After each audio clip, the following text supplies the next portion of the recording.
여러분, 외국인들이 중국에서 탈출하고 있다. 이게 사실일까요? 이거 사실입니다. 여러분 이거 한번 보세요. 3월 중국 금융시장 외국인 탈출액이에요. 우리 돈으로 22조 원에 달한다고 국제금융협회가 이야기하고 있습니다. 22조면 어마어마한 수치죠.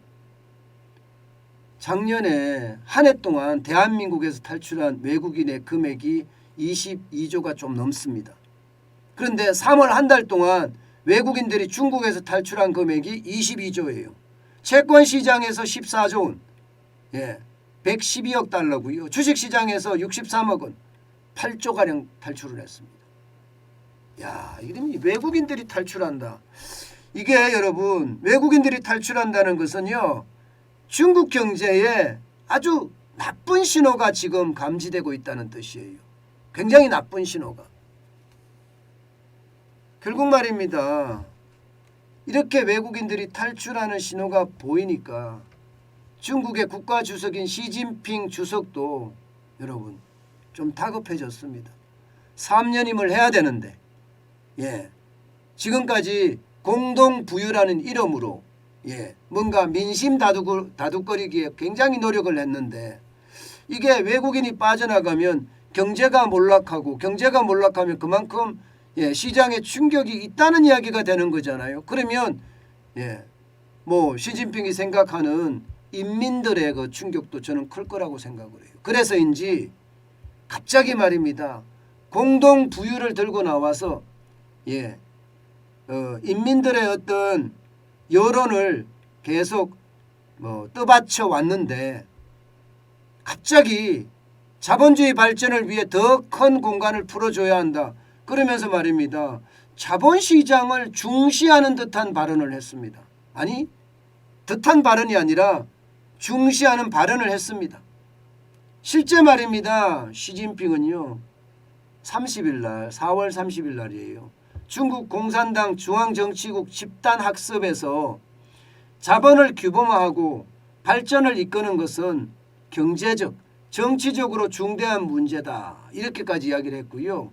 그러면서 지난 개혁 개방 40년간 자본은 사회주의 시장 경제의 번영과 발전에 공헌해 왔다.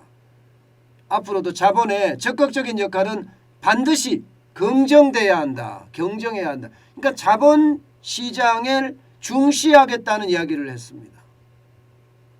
이것은 어떻게 생각하면 여러분 진짜 다급해진 거라고 저는 보거든요. 그러면 중국의 정책이 바뀌어질 거라는 생각도 저는 할 수밖에 없습니다. 중국의 정책이. 여러분도 알다시피 지금까지 중국의 정책은요. 공동부유란 이름으로 알리바바가 너무 잘 나간다? 이거 죽여야 돼. 알리바바 창업자는 지금 얼굴도 안 보이잖아요. 그죠? 특히 엔터그룹 같은 경우는요. 상하이나 홍콩 상장도 중단시켰습니다. 그 정도로 빅테크 기업에게는 엄청나게 압력을 가했고요. 심지어 말입니다. 중국 기업의 해외 증시 상장에도 제동을 걸 정도입니다.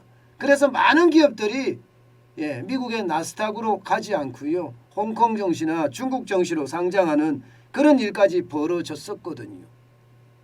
그만큼 말입니다. 너무 잘 나가는 사람들이 생기면 사회주의 체제까지도 흔들 수 있다. 이렇게 생각을 했던 것 같습니다. 돈을 버는다는 게 중국이나 이런 데서 벌면 적게 버는 게 아니잖아요. 그런 상황이니까 이대로 가면 안 되겠다. 그렇게 판단했던 것으로 그렇게 보입니다. 실제로 말입니다. 중국은 지금 올해 5.5% 성장하겠다. 이렇게 이야기하거든요. 이게 5.5% 성장이라는 것은요. 중국 경제 규모 대비 이게 실업자를 거의 안 만드는 숫자. 거의 안 만드는 숫자가 5.5%라고 합니다. 경제 성장률이 5.5%까지만 가면 실업자가 그렇게 많이 일어나지 않는다는 거예요. 거의 없다는 거예요. 그런데 5.5% 밑으로 내려가면 어떻게 됩니까? 실업자가 많이 양상이 된다는 뜻이잖아요. 근데 문제는 여러분 1분기에 중국 경제 성장률이 5.5% 이하로 떨어졌습니다. 4.8% 성장하는 데 그쳤어요. 2022년 1분기에. 그러니까 다급해질 수밖에 없는 상황이 됐다 이렇게 보입니다. 다급해질 수밖에 없다. 그런데 저는 어떤 생각을 하나 하면요. 지금 중국의 통화정책은 거꾸로 가잖아요. 예, 지금 중국은요. 예, 중앙은행의 지급 준비 비율을 자꾸 낮추고 있고요. 기준금리를 내리고 있습니다. 다시 말해서 시장에다 돈을 계속 풀고 있어요. 계속 풀고 있어요. 그 결과 미국이 금리 인상을 자꾸 하니까 3월에 금리 인상했고 5월에 또 금리 인상을 한다고 하니까 위안화 가치가 계속 폭락해요. 위안화 가치가. 지금까지 중국은 위안화 가치를 정부가 딱 고정시켜 놨거든요. 근데 이 고정이 안 되고 자꾸 떨어져요. 그러니까 위안 달러 환율은 올라간다는 뜻이에요. 위안 달러 환율이 올라가면 어떻게 됩니까? 외국인들이 탈출하기 시작합니다. 외국인들이 탈출하기 시작해요. 실제 그래서 외국인들이 지금 많이 탈출을 하고 있는 거죠. 저는 이것이 말입니다. 제가 좀 과하게 좀 이야기를 하겠습니다. 오늘은. 이것이 중국 경제의 몰락의 시작일지도 모릅니다. 이게 미국과 중국의 대치가 길어지고 미국의 금리 인상이 굉장히 빨라지면서 중국에 투자했던 외국인들의 투자가 점점 줄어들어서 결국은 말입니다. 중국 경제까지도 몰락해가는 그런 상황이 도달하지 않을까. 전 그런 생각을 많이 하고 있습니다. 오죽했으면 시진핑 국가주석이 나섰겠습니까? 오죽했으면. 지금까지는요. 여러분도 알다시피 시진핑의 경제책사라고 이야기하는 유호 경제부총리가 대부분 나와서 이야기했습니다. 경제부총리가. 그런데 시진핑이 직접 말입니다. 자본시장에 대한 이야기를 강조한 것은요. 이게 굉장히 보기 드문 일입니다. 그만큼 중국 경제를 둘러싼 환경이 굉장히 나쁘다는 거예요. 중국을 둘러싼 경제 환경이. 이렇게 가다가는 외국 기업들의 탈출도 굉장히 빨라지고 그 빨라지는 것이 결국 중국의 몰락이 이어지는 것 아니냐 이런 얘기까지 하고요. 심지어 말입니다. 미국이 금리를 올리는 상황에서 중국만 돈을 풀게 되면요. 외자는 점점 유출이 되고요. 물가는 물가대로 올라가고요. 경기는 경기대로 하강해서 삼중 폭탄이 터지지 않을까 이런 우려들도 실제 많이 하고 있습니다. 삼중 폭탄이 터지지 않을까. 그만큼 말입니다. 중국의 어떤 경제 성장률이 어느 정도 목표치에 못 미친 것은요. 그만큼 충격이 올 수 있다는 뜻입니다. 저는 이게 중국의 어떤 삼중 폭탄이 왔을 때 우리에게 미치는 영향 이것도 저는 굉장히 크다고 보거든요.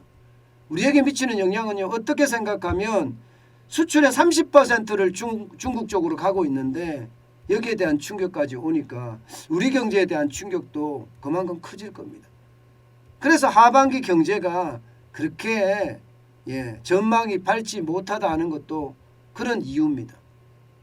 우리 경제는요. 여러분 예상했던 것보다가 더 암울해질 수도 있을 겁니다. 그만큼 말입니다. 세계 정세, 세계 경제 환경이 좋지 못합니다. 게다가 국내 경제 환경도 그렇게 썩 좋다고 표현할 수는 없습니다. 저는 그럴 때마다 느끼는 게요.